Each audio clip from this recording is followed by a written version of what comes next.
It's time for the Sports Desk with Mike, Mark, and Kyle. Stay tuned as we discuss local and national sports from Southeast Missouri and beyond.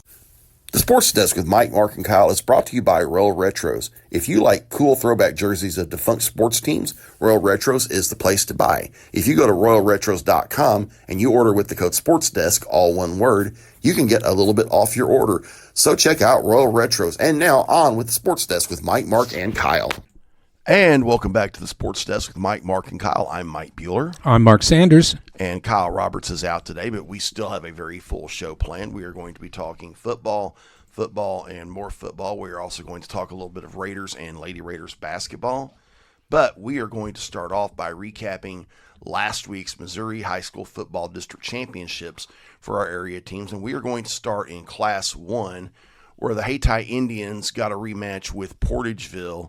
And a now healthy Hayti team looked really good, came out with a dominant 38-13 win. Mark, what are your thoughts? Well, I'm really not surprised. I saw Hayti in either their second or third game of the season this year, covering them for the paper, and their quarterback and their leading running back were just extraordinary. They were running up and down the field all four quarters, literally unstoppable. And then, like you said, it looked like injuries took their toll.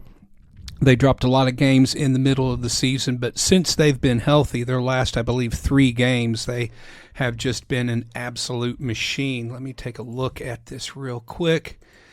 I believe they have won 4 in a row. That is correct, and so and in fact, their only previous loss before this winning streak was a 9-point loss at Caruthersville, and since that time, you're right, they've won 4 in a row, including back-to-back victories in the district tournament over Saxony Lutheran and then with Portageville. So do you want to go on with recap before we talk about the state quarterfinals? Yeah, we're going to go ahead with recaps before we go to the state quarterfinals. I'm going to skip Class 2, and I'm going to jump into Class 3 real quick, where the Dexter Bearcats got an impressive 33-12 win over Potosi. I actually thought Dexter might have some trouble with Potosi's speed and with their home run hitting running back Noah Walton, but instead the Bearcats did what they have done much of the season, jumped out to a big early lead and took it from there. Yeah, I'm really not surprised. I've been in a position all season that Dexter is a team on a mission, and I think the fact that that they have a diversified backfield, that they're getting their offensive production from multiple contributors instead of just one big fullback, I think that's a real advantage for them. Their defense has improved over last season as well, so I am still very bullish on the Bearcat success. And they have got a pretty solid matchup coming up on Saturday. We're going to talk about that one in a bit. We're going to jump up to Class 6 before we jump back to a couple of other districts, but we're going to jump up to Class 6, where the Jackson Indians absolutely destroyed Northwest 70-7 in the district finals. I mean, it was over with early in Jackson. Yeah, that's really not the kind of game that you expect from a district final. That's like a lot of those Super Bowls from the 1990s where, the game was basically over by halftime. I don't think Jackson is going to have quite as easy a time of it this Saturday, unfortunately for the Indians fans, but we are going to talk about that. Bring us up to date on what happened in Class 5. In Class 5, the Farmington Knights hosted Cape Central in a SEMO North Conference rematch, and Farmington came out with a 21-0 win. I'm sorry, Mike, refresh my memory. Which team did I pick to win that game? You picked Farmington. And which team did you pick? I picked Cape. Okay. I just wanted to get that on the record. Thank you.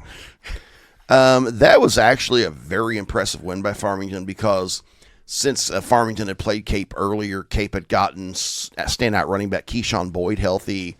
I really thought that Boyd was going to get them over the top.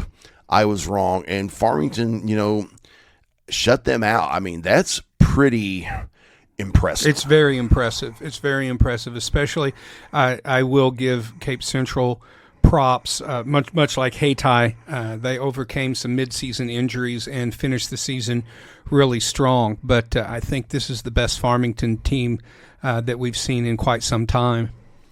I do too. We're going to jump down to Class 2 where Caruthersville hosted St. Pius X out of Festus, rematch of opening week, a game that Caruthersville won the first time around, but it was a different time, a different outcome the second time as Festus St. Pius came out with a 28-14 win.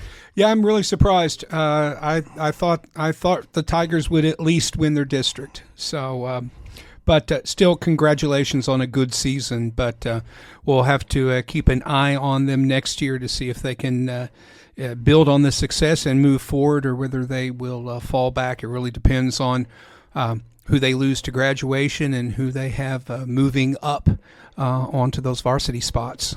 It's going to be interesting, and we're going to take a look at our state quarterfinal games in Class 1. The Hayti Indians are making the trip to Vandalia to take on the Vanfar Indians. Should be a good matchup. Hayti is playing a lot better football since quarterback J.C. Ford got healthy. He has been a difference maker. They have been very dominant these last 4 weeks. I think he's going to be the difference maker again this weekend, and I am going to take Hayti to win that game. I think I can be 100% certain. I can give you a 100% guarantee who's going to win this game. It's going to be the Indians. I agree. It is going to be. No, it's going to be. I think it's going to be the Hayti Indians. Looking at the tail of the tape, Hayti sits one game back on the season record, finishing 6-5 to Vanfar's 7-4 record. They have pretty equal numbers in terms of game averages. Hayti averaging 31.6 on offense and holding opponents to 27.6, while Vanfar offense 32.9, defense 24.1. So fairly comparable numbers. I think the home field advantage in Vandalia gives Vanfar a bit of an edge, but I'm going to go with the hot hand. Hayti has really been playing well the past few weeks. I think they've got a lot of momentum, and I think they're going to take that momentum to the state semifinals. And that leads us into two really outstanding matchups. First, we are going to hop up to Class 6, where the Jackson Indians are hosting the CBC Cadets from Christian Brothers College in St. Louis. CBC is the number one team in the state. They had a wild district final. They hosted Lafayette in a battle of undefeated teams. CBC won that game 77-62. I think their quarterback hit like 5 3-pointers. Oh, wait, that's wrong sport. It sounds like a basketball score. That's absurd, and it's also embarrassing for both teams that neither team actually had a defense that suited up for that game.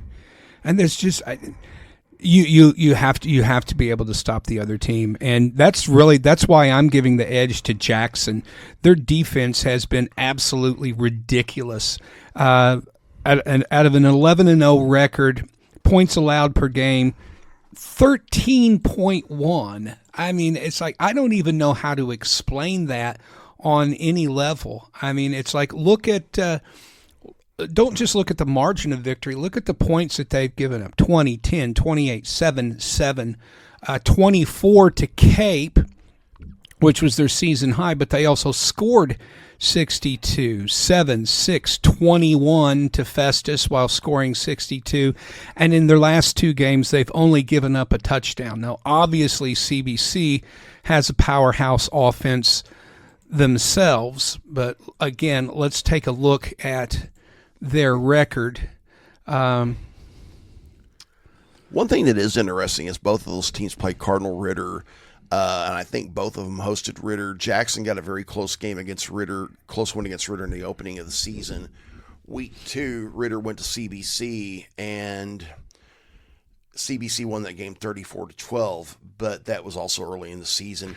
Right. This game is going to be at Jackson. It's going to be a close one, but with the home field advantage, I'm going to stick my neck out and take Jackson with the upset. Yeah, I really don't think it's much of an upset. I mean, they're both undefeated teams. I think I would probably give the edge to CBC if they were playing at home, but it's a road game, and I think Jackson's defense is really going to make the difference here. It might be a high-scoring game. They may give up their most points of the season to the Cadets, but I think their defense is going to be enough to get enough stops to allow their offense to make the difference in this game. I think whoever wins, it's going to be by 7 or fewer points, and I think it's going to be a very exciting matchup in Jackson. It is, and that brings us to our other exciting matchup, a rematch of last year's Class 3 quarterfinals. The Dexter Bearcats are taking on the Lift for Life Academy Charter Hawks. And just like last year, that game is again going to be at Melville High School, since if I'm correct, Lift for Life does not have a home field of its own. Lift for Life won that game really big last year, but Lift for Life, I think, has a little bit different team this year. Lift for Life lost by 1 at Cape Central earlier this season. Another team they played out of the area that I follow some is Murfreesboro, Illinois, which is over by Carbondale. Lift for Life won that game 46-34, which Murfreesboro is a good program, but they were a little bit down from what they've been the last few years and ended up 4-5. I've been going back and forth on this one. I'm again going to stick my neck out, and I'm going to take Dexter in the upset, though this one could go either way. I've been on the Dexter bandwagon all season. I see no reason to change this up. It is in St. Louis, which is a bit of a home field advantage for the Hawks, but again, it's not a home field. It's not their home. I mean, it is at Melville High School, so it's technically a neutral site. Dexter's averaging 42.4 points per game against Lift for Life's 34.3. And again, like I said with Jackson, I think Dexter's defense is going to be the difference here, giving up a minuscule 11.8. I mean, that's a less than 4 field goals or a touchdown and 2 field goals. And I don't even know why I say the word field goal in high school football. That's going to be an off-season rant of mine, but the dearth of place kickers at the high school level is really just amazing for me. It's kickers and punters. It's like every team just goes for it on 4th down because they don't have a punter who can do literally anything. No one ever kicks a field goal. I mean, ever. They hardly ever even attempt field goals. I mean, it's just astounding that of everybody, all the kids you've got enrolled in your school, you can't find anyone who can kick a ball 30 yards. I mean, come on, man. Anyway, they're giving up 11.8 points per game, while Lift for Life is giving up just under 26 points. Now, yeah, Lift for Life ran him out of the building last season. Dexter, their goal for last season was to win the district. I mean, that was clear. You saw, I was there covering that game for the newspaper. I saw how they celebrated in the game, and that was not an easy walkover win for them. They had to really fight back in the second half to take that game, and I think that was their goal, and they met their goal. And I'm not going to say that team wasn't prepared to play last time, but I'll tell you what, when you get over that first goal, making it past that first obstacle, winning the district and going on to the state quarterfinals, there is naturally, especially, we have to remember that these are kids, these are children, all right? These are boys. I'm 57, so I can say that. These are boys ranging, from 17 or 18 years old at the most, all the way down to 14, maybe as young as 13, just freshmen on the team, maybe not. But let's just say 15 to 17 years old. These are kids, and they're highly emotional. You see that on the field, and once you have the high of that district victory, it's very easy just to let up and say, hey, we won district, we accomplished what we had to accomplish. That's a completely different atmosphere for the Dexter team this year. They had already won district. District was not their goal this year. Their goal was to advance in state. I don't think that just getting to this level is good enough for anyone, from Coach Chad Jamerson all the way down to the fourth string cornerback or whoever they have, whoever's the youngest last person on the depth chart. That entire team is looking for more. They're looking at a bigger thing. They're looking at least at a Final Four appearance, if not a state championship, and they may be able to pull it off. And so I think they're going to win this game. I don't think it's going to be necessarily easy, but I think they are going to win it by at least a 2-score margin. It's going to be interesting, and like Jackson and I believe Hayti, this is going to be a Saturday game. We're going to switch gears real quick, and we're going to talk a little bit of Three Rivers Lady Raiders and Raiders basketball. Oh, are we not going to talk about Farmington? Are you going to leave my boys at Farmington out? No, we're not. Class 5. That's going to be interesting. Farmington's good, but I think Kirkwood may just be a little bit better. They've played a tougher schedule. I'm going to take Kirkwood. Yeah, again, I'm going to look at the statistics. Farmington's scoring a lot of points. They're outscoring Kirkwood on the average 41-36. Farmington is giving up almost 22 points a game, while Kirkwood's defense is very stingy. 10.5 points a game. 10.5 points a game is their average. And taking a look at their season, the only team that they lost to was that's Lafayette of Wildwood. They shut out 5-6 Rolla in the first round of the districts, and then won a low-scoring game against 8-3 Eureka to make it to this point by a score of 21-10. So, yeah, this is going to be very close. This is going to be very close. But like I've said this before, my parents live in Farmington. I've got an aunt and uncle and a whole family full of cousins who live in Farmington. So they're playing the game at Farmington. I'm going to go with Knights. I'm probably going with my heart than my head. I think if I was just looking at the raw numbers, I would probably go with Kirkwood. But this is not for wagering purposes. This is just two guys talking about sports. So I am going to stick with the Knights as long as they're still in it. Indeed. Switching gears to Lady Raiders and Raiders basketball. I'm going to start with the Lady Raiders. They played last Wednesday against Lincoln Trail, came away with a dominant 91-35 win. Amelia Carsonetti ended up scoring 31 points in that game. Very impressive effort. She has been a really amazing player for them, and they played at National Park College last night. Of course, we tape on Tuesdays, so we don't have the result from that one, but they looked very impressive against Lincoln Trail. Looking at the box score, it was, I'm going to have to do some math. Wait, you're the math whiz. Tell me the halftime score here. 53-27. Okay, 53-27. And that's an impressive lead, but they outscored Lincoln Trail in the second half. I can do this math: 38-8. Now that's what I call defense, y'all. They only gave up 8 points in the second half. They only gave up 2 points in the fourth quarter. I mean, that's amazing. Congrats to the Lady Raiders defense. Man, those are the kind of results that you hardly ever see outside of high school basketball. Indeed. We're going to switch gears and talk about the Raiders a little bit. They had a very busy week last week. Last Tuesday, which we may have had this on last week's podcast, they went down to Jones, the number 6 team in the country, lost 99-85 to a very talented Jones team.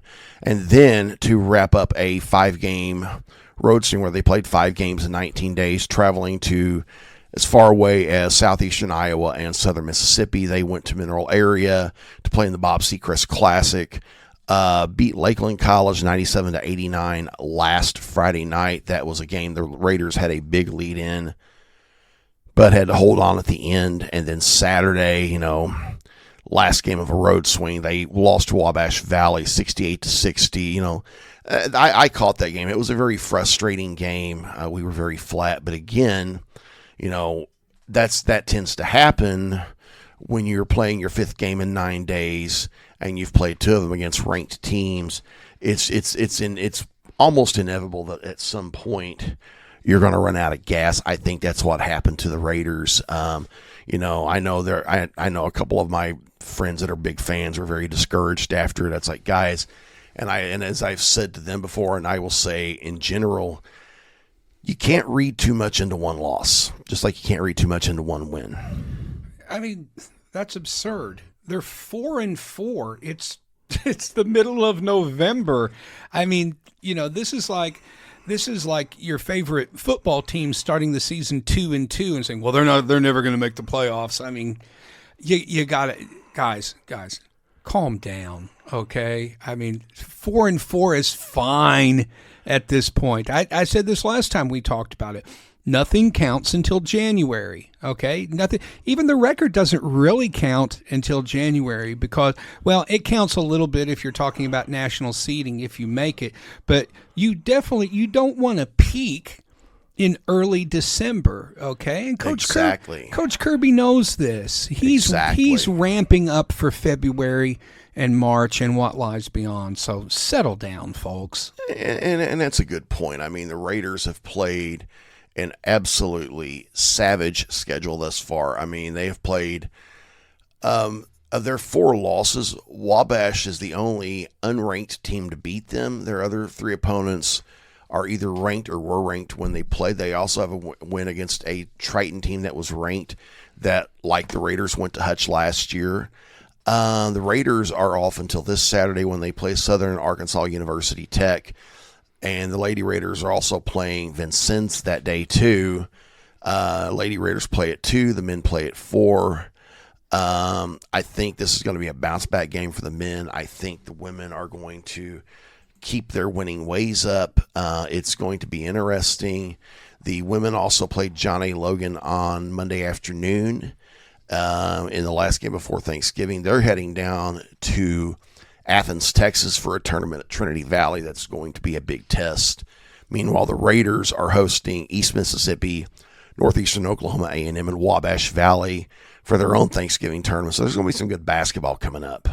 Yeah, and once again, I want to throw out the invitation for anyone within a reasonable distance drive of Poplar Bluff and the beautiful Three Rivers College campus in the heart of Poplar Bluff, Missouri. Come out and join us at the Libla Family Sports Complex and support your Raiders and Lady Raiders.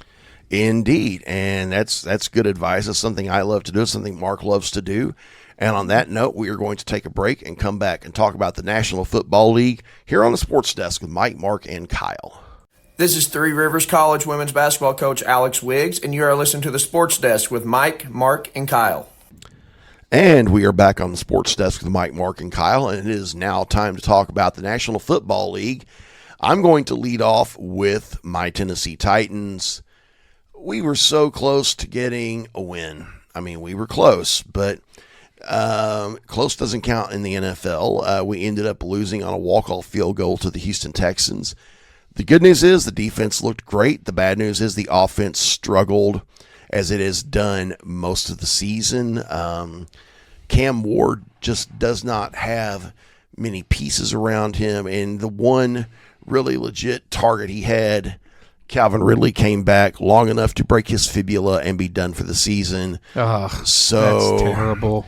Basically, the Titans are once again in great shape to lose the rest of their games and get the number 1 pick. I'm going to talk about that real quick because that's really about the only thing worth talking about if you're the Titans is what we can do with that top pick if we get it.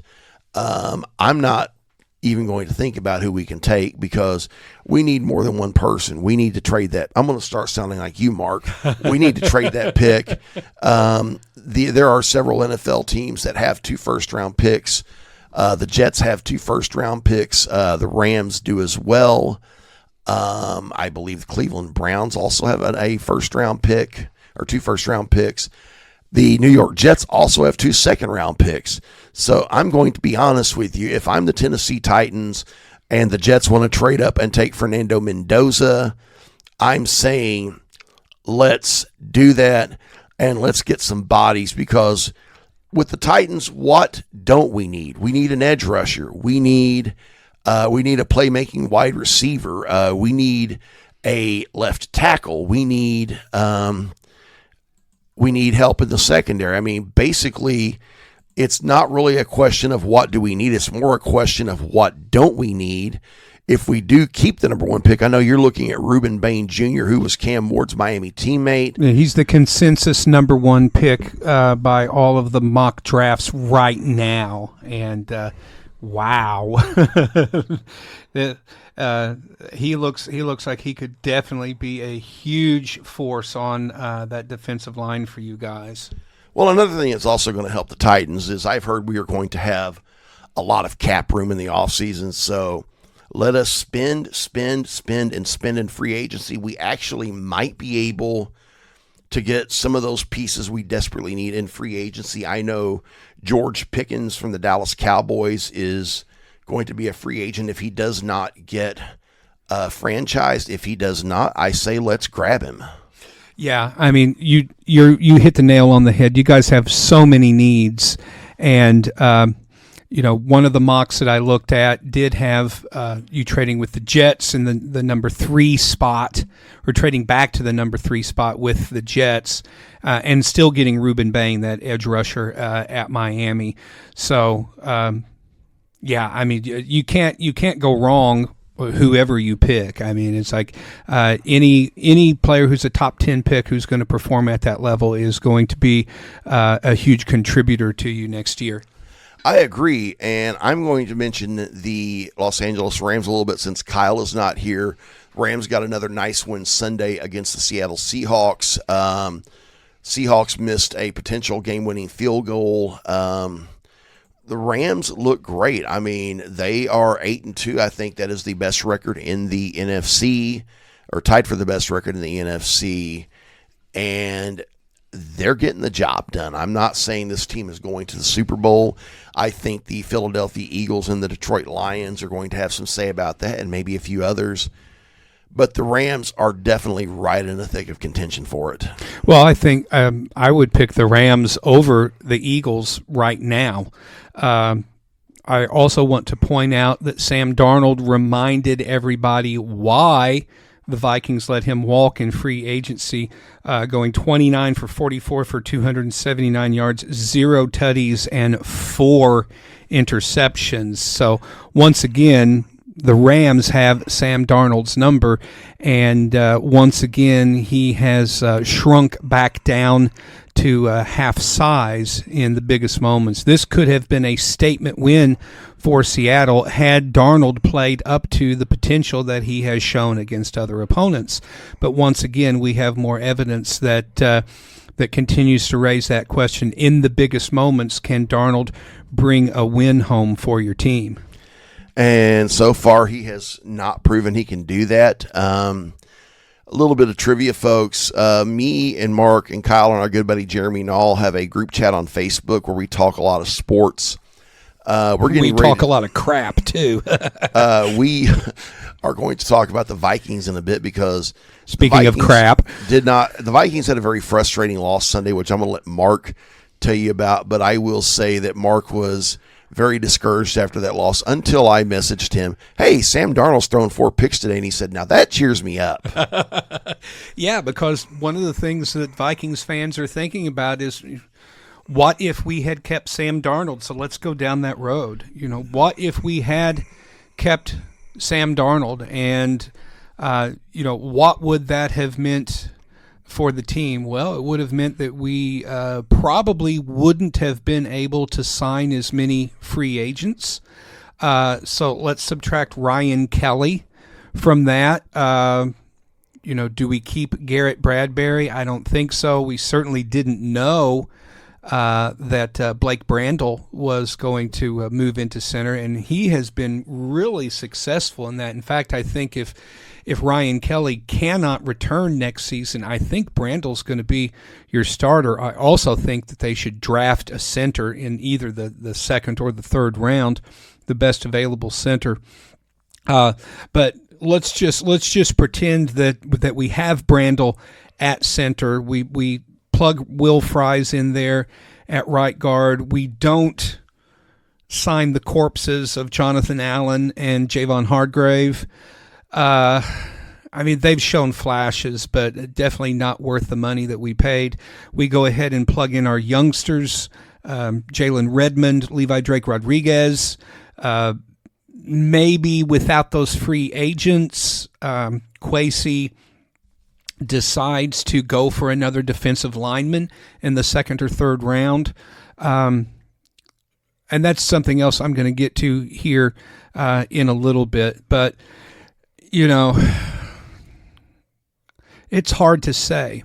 It's hard. Would we have gotten better quarterback play from Darnold than we've gotten from J.J. McCarthy? Absolutely. Absolutely. I think that there is a misunderstanding as far as the Vikings' plan with a rookie quarterback on that rookie scale deal. If he develops into a successful quarterback, then yes, you get to use that rookie scale contract to help build up the rest of your team. But if he can't win you football games, if he is in fact losing you football games, which he's primarily responsible for, along with the 6 drops that his receiver. Now, the drops were not tough passes that McCarthy threw off target. He hit his receivers right in the hands, put the ball right where it needed to be.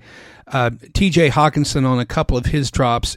I think I commented this on our chat. I said it looked like he had stuck his hands in Crisco. I mean, it just slid right off of his hands. Same thing with Jordan Addison.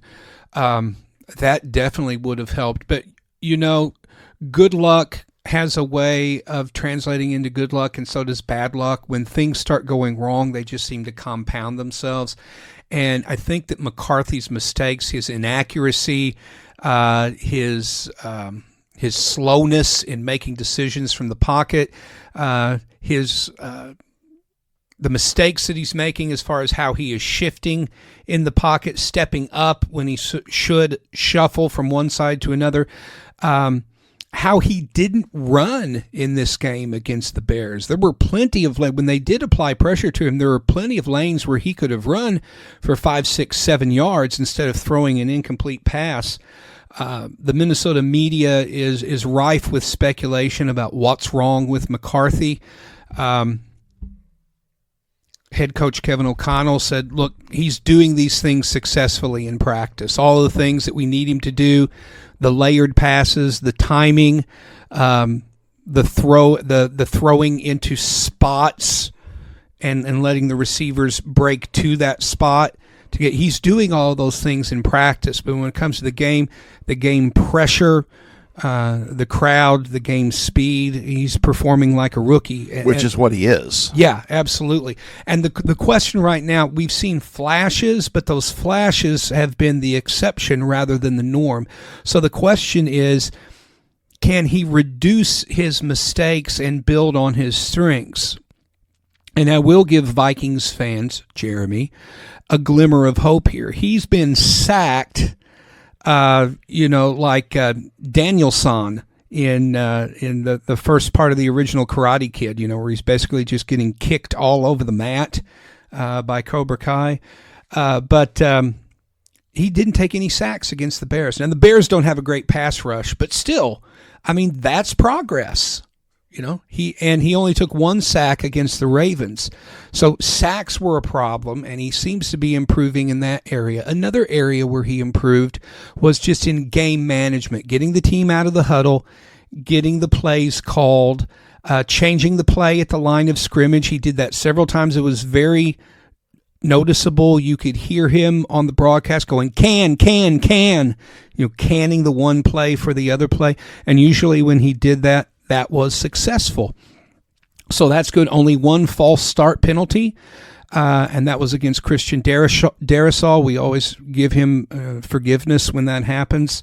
So there were some good signs in some of the basics. The things that still concern us about McCarthy, just the mechanics, the footwork, the posture, arm angle, velocity, accuracy. And it sounds like I'm saying, look, everything was fine with the airplane except for the 4 engines that failed, right? So, can we get the engines going? Here's the thing. Vikings aren't going to make the playoffs. I mean, they're not mathematically eliminated yet, but unless something radical happens, I mean, if McCarthy comes out on Sunday on the road against the Packers and looks like the second coming of Fran Tarkenton, we've got something to discuss. I don't think that's going to happen, though. I mean, the Vikings have a chance to win this game because the Packers have shown an amazing ability to play down to the level of their opponents. So I give the Vikings a puncher's chance this year. I'm definitely not going to pick them, but it's not inconceivable that they could go into Green Bay and win that game, especially as poorly as Green Bay has played the last several weeks.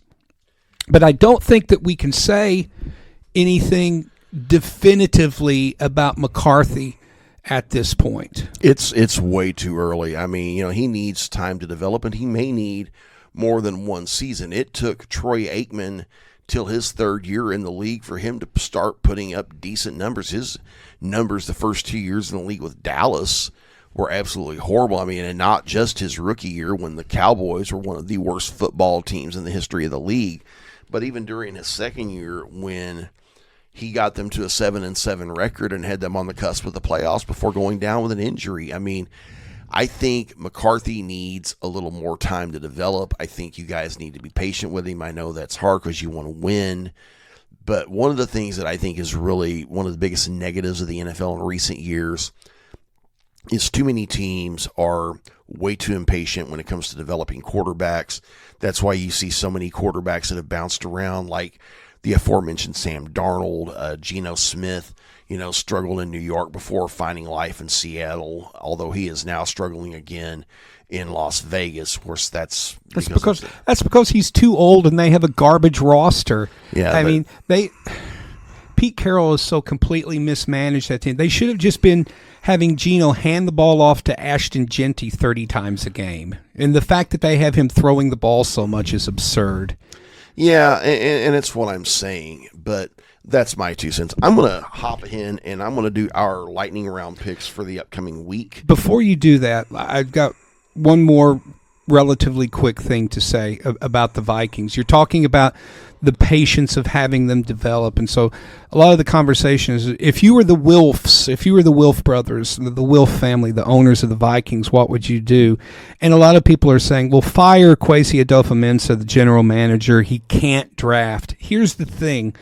Kwesi's not a football guy. He's an analytics guy, okay? So I don't think the draft problem is Kwesi. I don't even think it's Kevin O'Connell or Brian Flores. I think they can identify talent.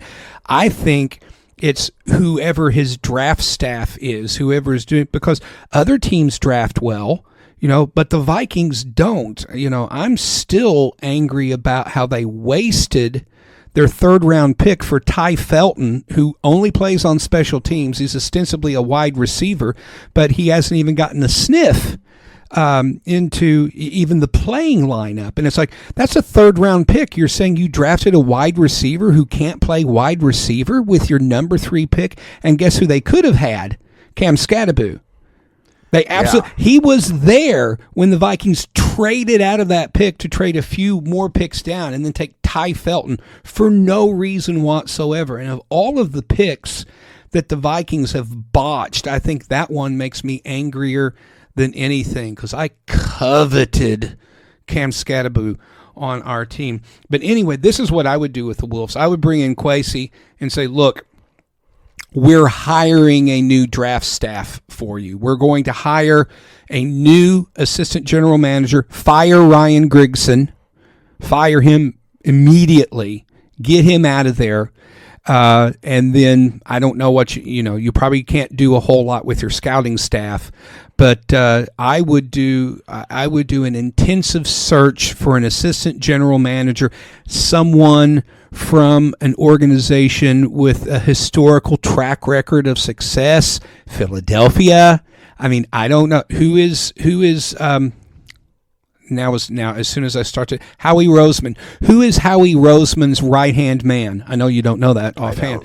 But who is his right-hand man? Who is high up on that draft staff for Howie Roseman in Philadelphia, or Brett Veach out of Kansas City? Lynch in San Francisco. Yep. Or whoever drafts for Denver. I mean, find an organization with a track record of success in the draft, poach a guy from their draft staff, and tell Kwesi, it's like, this is the guy that you listen to. Okay, this is the guy who has the final say, the yes or the no. And if Kwesi doesn't like that, say, well, I'm sorry, we have to part company, and then hire the assistant to be the GM. But if the Vikings don't get better at drafting, and this coming season, there is no hope for this franchise. It's going to be interesting to see what happens. But switching up, I'm tongue and tingle. It's been a crazy week, and I'm dealing with a bad back on top of everything else. So all right, well, let's get through these. Thursday night, Buffalo at Houston. I'm taking the Bills, and I think you are too. Yep, the Bills are going to go in and win this game. We go to the Sunday noon games. Pittsburgh travels to Chicago. I'm taking the Bears. I'm taking the first place Bears too. First place Bears. Oh my God, it's ashes in my mouth. New England travels to the woeful Cincinnati Bungles. We can call them the Bungles again. That's a Patriots win. I agree. The Giants going to Detroit. This is a bounce back win for Detroit at home. I agree. They destroy the Giants. Minnesota travels to Green Bay. I'm not foolish enough to pick the Vikings. I'm taking the Packers at Lambeau. Oh, my God. I am so sorry. Seattle at Tennessee. Well, we know the Seahawks are going to have a bounce-back game. I got to see Sam Darnold last season playing for the Vikings play at Tennessee, and he had a really good game. I think he's going to have a really great game against your secondary. He probably is. Colts and Chiefs, I'm going to... before the season, nobody would have thought me making this pick would have been an upset, but I am going to pick the upset and pick the Chiefs to bounce back. Yeah, the Chiefs are playing for their season. They're playing at home. It's gonna be a close game, I think, but I don't see Indy coming in, because if Indianapolis wins, that in effect ends the Chiefs' season. I mean, it dramatically lowers their possibility of getting into the playoffs. The Jets go to Baltimore. Baltimore is going to continue their resurgence and crush the Jets at home. Us Titans fans back in the old days used to call them the Ratbirds, and the Ratbirds are winning games. Yes. In this week's Toilet Bowl, Cleveland travels to Las Vegas. I'm taking the Raiders at home because the Browns have a great defense, but they have a weak offense. And we have not heard yet if Shadur Sanders is going to start again. I know that Dylan Gabriel was looking at concussion protocol. It is worth mentioning about Shadur, who I will say looked absolutely horrible in his first NFL action on Sunday. It was later revealed that Shadur had not taken any first-team snaps, so he literally just got thrown into the fire. Yeah, that's no excuse. If you're the number 2 quarterback, you have to be ready to play. I mean, at the very least, to hand off the ball and throw a screen pass, which was beyond his capabilities. I will give him one more chance in Vegas. Yeah, well, it's not going to be any good. Because Vegas is going to eke that. That's going to be a really ugly game. Jacksonville travels to the Valley of the Sun, and I'm going to take the Jags to beat the Cardinals. I think that's going to happen as well. Okay. This is turning out to be kind of a fun game. You've got Philadelphia that won a rock fight at home against Detroit last Sunday night. Now they travel to Dallas, whose record is still putrid at 4-5, and what is that updated for last night's win? Yes. Okay, 4-5-1. But Dallas has a really, really good offense. Their defense is playing better. Philadelphia has, you know what? I'm picking the Cowboys. I'm taking the Eagles. We'll see about that. Atlanta going to New Orleans. You know what? Penix is out for the season, so Kirk O'Chains is starting for the Falcons, so I'm going with the Saints. I'm going to take the Falcons, but you may be right. Tampa Bay travels to L.A. to take on the Rams In the at possibly SoFi. game of the week. Oh, my goodness. I'm not betting against the Rams at home. I'll take L.A. I'm taking L.A. as well. And you know what? The Monday night game before the season, nobody would have thought this would have been a great game. This one's got a chance to be a good game. Yeah, absolutely. Panthers and Niners. I'm Yeah. going to take the Niners at home. Yeah. But you never know. No, absolutely taking the Niners at home. But, yeah, Carolina has really showed us something this year. It's like they've got a winning record. Let's see if they are in the playoff. Going to standings. Playoff. There you go. Playoff. Let's take a look at where Carolina is out of the playoff picture right now. They're currently the 9th seed They're in the a NFC. game. They're a game out in the wild card, but they're only half a game back in the NFC South. Wow. Yeah, and continuing to look at the NFC, the Niners are currently holding that final playoff card spot to the 7th seed. So that game between San Francisco and Carolina has direct playoff implications. If Carolina pulls off the win, both of those teams will stand at 7-5, but Carolina will take over that last spot through the virtue of the head-to-head victory. That is right. And Detroit, surprisingly, is currently out of the playoff picture. They are in the 8th seed at 6-4, and so they really have to. That's kind of a must-win for them at home. And the Vikings could further muddy up the playoff picture because Green Bay sits at 6. Of course, they've got that problematic tie earlier in the season with Dallas. But if Green Bay falls to 6-4. Minnesota improves to 5-6. Those are all very big ifs, of course. But this is the fun time of the year when you're approaching Thanksgiving and getting into December. This is when most of the games, except for the bottom feeders, have playoff implications, and even the bottom feeder teams, their games have draft pick implications. So this is really, other than the playoffs, this is the best time of the season.